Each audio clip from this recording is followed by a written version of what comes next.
السلام علیکم ورحمۃ اللہ وبرکاتہ۔ دوستو، حجاج بن یوسف تاریخ کا ایک ظالم ترین حکمران گزرا ہے جس نے بہت سے صحابہ کرام، تابعین، اولیاء کرام اور بے شمار لوگوں کو محض اپنی انا اور غصے کی خاطر شہید کروا دیا۔ اس ظالم شخص کا انجام کیسا دردناک ہوا، آگے ویڈیو میں ہم آپ کو بتائیں گے۔ دوستو، حجاج بن یوسف طائف کے قبیلہ بنو ثقیف میں پیدا ہوا اور وہیں اس کی پرورش ہوئی۔ ابتدائی تعلیم اپنے باپ سے حاصل کی جو کہ تدریس کے شعبے سے منسلک تھا۔ تعلیم کے بعد حجاج نے بھی باپ کے ساتھ تدریس شروع کر دی، لیکن وہ اس شعبے سے قطعی مطمئن نہیں تھا۔ حجاج کو شروع سے ہی حکمرانی کرنے کا شوق تھا اور وہ اپنے ہم جماعتوں پر بھی خاصا رعب جمایا کرتا تھا۔ بالآخر وہ طائف چھوڑ کر دمشق چلا گیا اور وہاں کے حاکم عبد الملک بن مروان کے پاس ملازمت شروع کر دی۔ حجاج انتہائی سخت گیر طبیعت کا مالک تھا۔ عبد الملک کو اپنی فوج کو منظم رکھنے کے لیے ایسے ہی شخص کی تلاش تھی، چنانچہ حجاج اس کی فوج میں شامل ہو گیا اور بہت جلد اعلیٰ عہدے تک رسائی حاصل کر لی۔ فوج میں اس کی اچھی خاصی دہشت بیٹھ چکی تھی۔ عبد الملک بن مروان نے جب عراق پر حملہ کیا تو مصعب بن زبیر کے خلاف حجاج کے اقدامات نے عبد الملک کی نظر میں اس کی اہمیت اور بھی بڑھا دی۔ چنانچہ اس نے حجاج کو مکہ مکرمہ پر حملہ کر کے وہاں مقیم حضرت عبداللہ بن زبیر رضی اللہ عنہ کی حکومت ختم کرنے کا حکم دیا۔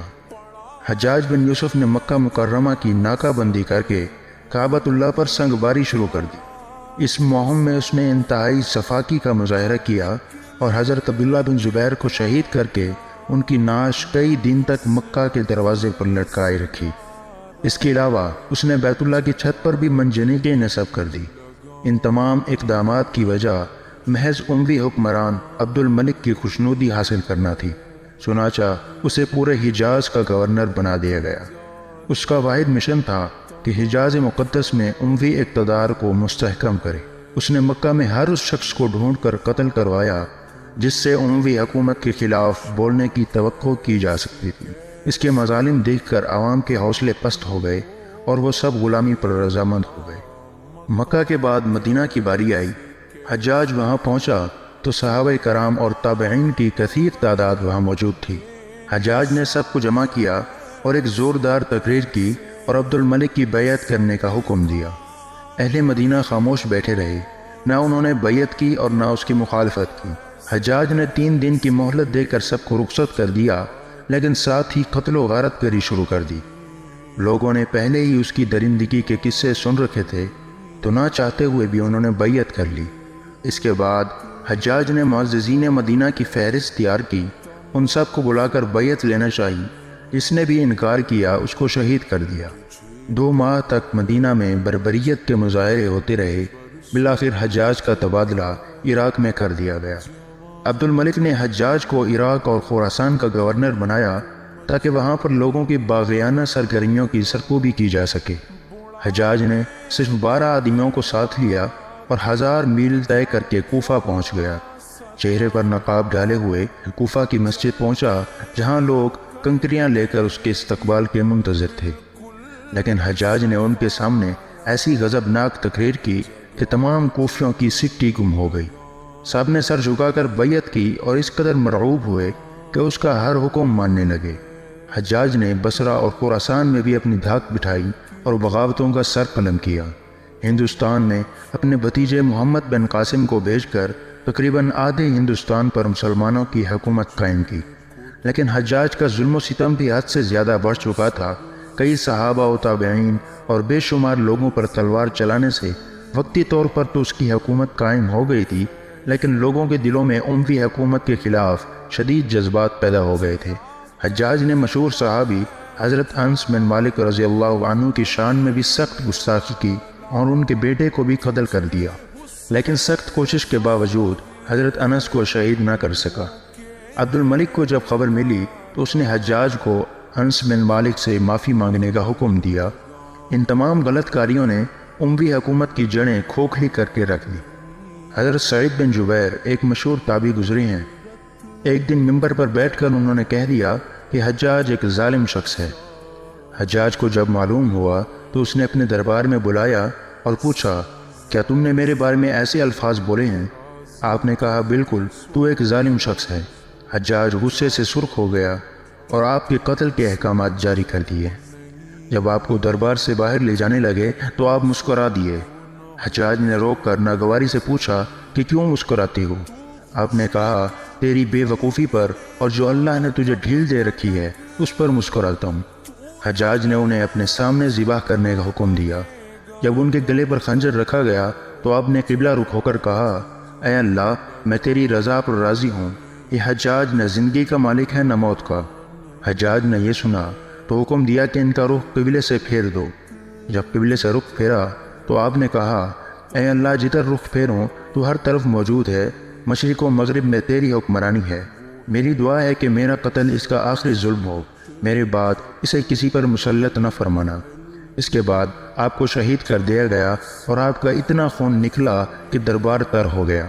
کسی سمجھدار نے کہا کہ اتنا خون تب نکلتا ہے جب آدمی بے خوف و خطر ہو کر اللہ کی راہ میں قربان ہوتا ہے۔ حجاج بن یوسف نے 20 سال سے زائد عراق میں حکومت کی۔ اس دور میں اس نے چاروں طرف افواج بھیجیں اور چین و آذربائیجان تک فتوحات حاصل کی۔ حجاج بن یوسف فتوحات کا حریص تھا، کمال کا فصیح و بلیغ تھا، شراب نوشی اور بدکاری سے دور رہتا تھا اور حافظ قرآن بھی تھا، لیکن اس کی تمام اچھائیوں پر ایک برائی غالب آ گئی اور وہ تھی ظلم۔ حجاج نے ایک خون خوار درندے کا روپ دھار رکھا تھا۔ ایک طرف محمد بن قاسم اور موسیٰ بن نصیر کفار سے جہاد کر رہے تھے تو دوسری طرف حجاج صحابہ کرام اور اولیاء اللہ سے خون کی ہولی کھیل رہا تھا۔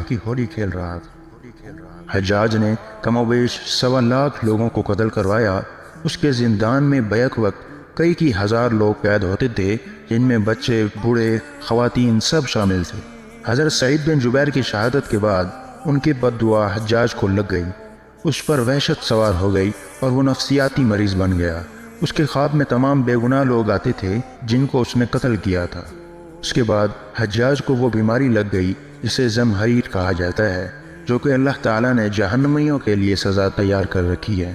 اس میں سخت سردی کلیجے سے اٹھ کر پورے جسم پر چھا جاتی تھی اور وہ سردی سے کانپتا تھا۔ آگ سے بھری انگیٹھیاں اس کے قریب رکھی جاتی اور اتنی قریب ہوتی کہ اس کا جسم جل جاتا تھا، لیکن اسے احساس تک نہیں ہوتا تھا۔ حکماء نے کہا کہ اسے پیٹ میں سرطان ہے۔ ایک طبیب نے دھاگے سے گوشت کا ٹکڑا باندھا اور اس کے حلق میں اتار دیا۔ جب اس دھاگے کو باہر کھینچا تو عجیب و غریب قسم کے کیڑے اس سے چمٹے ہوئے تھے اور ان کی بدبو اس قدر تھی کہ میل تک پھیل گئی۔ تمام درباری اٹھ کر بھاگ گئے۔ حکیم بھی بھاگنے لگا تو حجاج نے کہا کہ میرا علاج کرو۔ حکیم نے کہا کہ یہ زمینی نہیں، آسمانی بیماری ہے، میں اسے ٹھیک نہیں کر سکتا۔ جب ہر طرف سے مایوس ہو گیا تو حضرت حسن بصری کو دعا کے لیے بلایا۔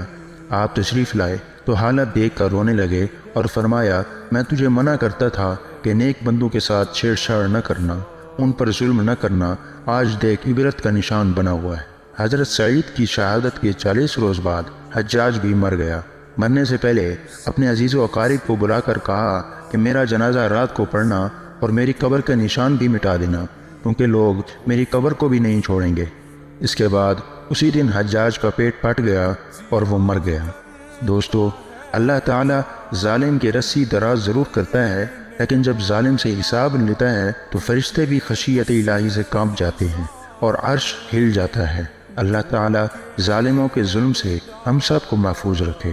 تو دوستو، یہ تھی آج کی ویڈیو۔ اگر پسند آئی ہو تو لائک ضرور کریں۔ شکریہ۔